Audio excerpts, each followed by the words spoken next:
উপজেলা পর্যায়ে অধস্তন আদালতের সম্প্রসারণ বিষয়ে কিছু কিছু বিষয় দিক নির্দেশনা সহ সবাই ঐকমত্য পোষণ করেছে। যে বিষয়গুলো 4-5টা বিষয়ে যে পরামর্শ দেয়া হয়েছে, যে বিচার প্রার্থীদের সুবিধার্থে জনগণের দোরগোড়ায় বিচারের ব্যবস্থা নিয়ে যাওয়ার লক্ষ্যে যে উপজেলা আদালত সমূহ বিকেন্দ্রীকরণের বিষয়ে একমত পোষণ করা হয়েছে। তবে দিয়ে যে বিষয়গুলো সুনির্দিষ্ট করে দেয়া হয়েছে, যেমন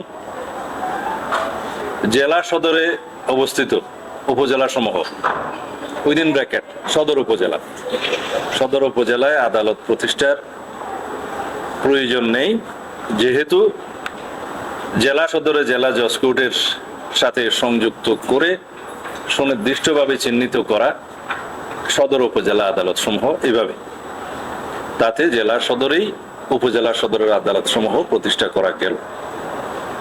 দ্বিতীয়ত, বর্তমানে বাংলাদেশে যেগুলো ব্রিটিশ আমলের চৌকি হিসাবে চিহ্নিত ছিল সেগুলা দ্বীপাঞ্চল এবং কিছু কিছু উপজেলায় উপজেলা আদালত প্রতিষ্ঠিত আছে। তার সংখ্যা খুব সম্ভবত 67টি, যেটা পরিসংখ্যান আমরা পেলাম, কম বেশি হতে পারে। সেই উপজেলা আদালত সমূহ, চৌকি সমূহ এবং দ্বীপাঞ্চলের আদালত সমূহ প্রতিষ্ঠিত থাকবে, তবে সেখানে প্রয়োজনীয় অবকাঠামো এবং সুযোগ সুবিধা নির্মাণ করা প্রয়োজন। 3, যে সমস্ত উপজেলাগুলো জেলা সদরের খুব কাছে অবস্থিত, যেমন যোগাযোগ ব্যবস্থা যেহেতু আগের তুলনায় অনেক উন্নত হয়েছে, সেই জন্য কোনো উপজেলা সদর বা উপজেলা হেডকোয়ার্টার যদি 15-20 কিলোমিটারের সীমার মধ্যে থাকে, সেই ক্ষেত্রে সরকারিভাবে আরেকটা স্থাপনা নির্মাণ করা, স্থাপন করা, মেনটেন করা এবং অন্যান্য অবকাঠামোগুলো সুযোগ সৃষ্টি করা, আবাসস্থল সহ কর্মচারীদের থাকার ব্যবস্থা, যাতায়াত ব্যবস্থা, এমনকি জেলা সদর থেকে জেলা কারাগার থেকে মানে যারা অভিযুক্ত তাদেরকে আনা নেওয়া করা ইত্যাদি অনেক হ্যাজার্ডাস ব্যাপার। সেই জন্য সেই বিবেচনায় একটা বিস্তারিত জরিপ কার্য পরিচালনা শেষে সেই জায়গাগুলোকে জেলা সদরের অতি সন্নিকটে যে সমস্ত উপজেলা হেডকোয়ার্টার আছে, সেই জায়গাগুলোতেও আদালত স্থাপনের প্রয়োজন নাই মর্মে মতামত দেয়া হয়েছে। 4, যে সমস্ত উপজেলায় দূরত্ব বিবেচনায়, জনঘনত্ব বিবেচনায় এবং অর্থনৈতিক অবস্থা বিবেচনায়, যোগাযোগ এবং অন্যান্য বিষয়গুলো বিবেচনায় নিয়ে কোন কোন উপজেলায় কত মামলা আছে সেটাও বিবেচনা নিতে বলা হয়েছে।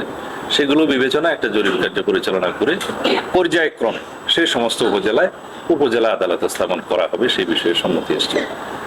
এবং আরো একটা বিষয়, যে আইনি সহায়তার বিষয়ের যে আলোচনাটা এসছে, যে আইনি সহায়তা উপজেলা পর্যায়ে যেন বিস্তৃতি করা হয়, সেই বিষয়ে ঐকমত্য এসছে। মোটামুটি এই বিষয়গুলো নজরে রেখে উপজেলা আদালত বা অধস্তন আদালত বিকেন্দ্রীকরণ বিষয়ে একটি জাতীয় ঐকমত্য প্রতিষ্ঠা হয়েছে। বিগত দিনে যে হাইকোর্টের স্থায়ী বেঞ্চ, বিভাগীয় সদরে স্থায়ী বেঞ্চ স্থাপনের জন্য যে বিষয়টা আলাপ হয়েছিল, এইটা জুডিশিয়াল সংস্কার কমিশনের সেই একই রিপোর্টের অন্তর্ভুক্ত ছিল। এই অংশটা সেদিন আলোচনা হয়নি। সেই অংশে আমরা ওই দিনই আপনাদের সাথে কথা বলেছি এবং আমরা বলেছি যে হাইকোর্টের স্থায়ী বেঞ্চ বিভাগীয় সদরে স্থায়ীভাবে স্থাপনের ক্ষেত্রে বিচার বিভাগের সাথে আলোচনা করতে হবে। সেই বিষয়টা খুব সম্ভবত জাতীয় ঐকমত্য কমিশনের সেদিনকার প্রেস ব্রিফিং এ ওনারা উল্লেখ করেননি। আজকে আমরা অনুরোধ করেছিলাম সেই বিষয়টা যেন উল্লেখ করা হয়, কারণ এই বিষয়ে যেহেতু 1988 সনে একটা সুপ্রিম কোর্টের ভার্ডিক্ট আছে এবং সেই সংবিধান সংশোধনীকে অসাংবিধানিক ঘোষণা করা হয়েছিল এবং সেটা আর স্থাপিত হয়নি, একই জটিলতা যাতে সামনে আবার না পড়তে হয়, সেই জন্য আমরা বলেছি বিচার বিভাগের সাথে আলোচনা করে তাদেরকে সম্পৃক্ত করে এবং সেই সম্পৃক্ততার মধ্য দিয়ে যাতে একটা সমাধানে আসা যায়, সেই জন্য তাদের সাথে আলোচনা করতে হবে। সেই আলোচনার দায়িত্ব আমরা বলেছিলাম জাতীয় ঐক্য কমিশনের এবং সরকারের। আশা করি সেটা আজকে বলা হয়েছে, আমি অবশ্যই জানি না বলা হয়েছে কিনা, আমরা অনুরোধ করেছিলাম আলোচনা করবে বলেছি। আচ্ছা, তাহলে অনেক ধন্যবাদ। এইটা বিষয়গুলো। দ্বিতীয় হচ্ছে জরুরি বিধান ঘোষণা সংক্রান্ত, জরুরি অবস্থা ঘোষণা সংক্রান্ত কনস্টিটিউশনের বিদ্যমান আর্টিকেল 141 ক, খ এবং গ, এই আর্টিকেলগুলোতে জরুরি অবস্থা কোন সময়ে জরুরি অবস্থা রাষ্ট্রপতি ঘোষণা করবেন, কিভাবে করবেন, এই সমস্ত বিষয় বিধৃত আছে। এবং জরুরি অবস্থা ঘোষণাকালে কি কি অধিকার, নাগরিকদের কি কি অধিকার, মৌলিক অধিকার সাসপেন্ডেড থাকবে সেগুলো বিষয়ে বলা আছে। এবং অন্যান্য বিষয়ের মধ্যে সেটা কতদিন জরুরি অবস্থা রাখা যাবে, সংসদে কতদিন পরে সেটা উপস্থাপন করতে হবে, সংসদ বিদ্যমান না থাকলে কি ব্যবস্থা হবে, ইত্যাদি বিষয় আছে। এবং এর সাথে আরো 2-3টা ধারা সংযুক্ত করার প্রস্তাব কমিশনের পক্ষ থেকে দেয়া হয়েছে। সেখানে আন্তর্জাতিক সংস্থাগুলো, জাতিসংঘের সাথে বিভিন্ন বিষয়ে দেশ হিসাবে, রাষ্ট্র হিসেবে যে চুক্তিগুলো আছে সেই বিষয়ে, আর মানবাধিকার সংক্রান্ত কিছু বিষয়ে, নাগরিকের কি কি মৌলিক অধিকার বহাল রাখা যায় সেই সময়, এই সমস্ত বিষয়ে বিস্তারিত আলোচনা হয়েছে। আমাদের মতামত ছিল যে এই বিস্তারিত বিষয়গুলো পরবর্তীতে জাতীয় সংসদে আলোচনা ক্রমে একটা বিস্তারিত ডিবেটের মধ্য দিয়ে সেটা নির্ণয় করা সঠিক হবে। কারণ এটা অনেক বিস্তারিত আইন প্রণয়নের ব্যাপার আছে। এই বিষয়ে হয়তো সংবিধানের এই সমস্ত আর্টিকেলের অনুবলে আইনও প্রণয়ন করতে হতে পারে, তো সেগুলো সেখানেই বিবেচনা করা হবে।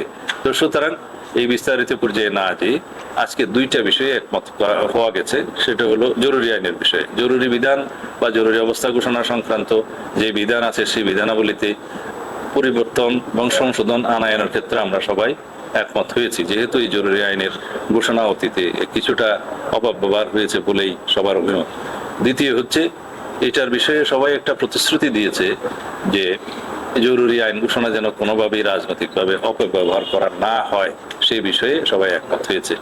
বাকি বিস্তারিত বিষয়গুলো হয়তো আরো একদিন আলোচনা হতে পারে বা নাও হতে পারে, তবে আমাদের প্রস্তাব হলো যে বিস্তারিত আলোচনাগুলো জাতীয় সংসদে আলোচিত হওয়া উচিত এবং জাতীয় সংসদে বিস্তারিত ডিবেটের মধ্য দিয়ে এই গুরুত্বপূর্ণ বিষয়ে বিভিন্ন বিধানে, এটার সংশ্লিষ্ট বিভিন্ন বিধানে পরিবর্তন বা সংশোধন আনা যাবে। আর প্রয়োজনে সেটার অনুবলে হয়তো আইনও প্রণয়ন করা যেতে পারে। আমাদের বক্তব্য এখানে শেষ। ধন্যবাদ।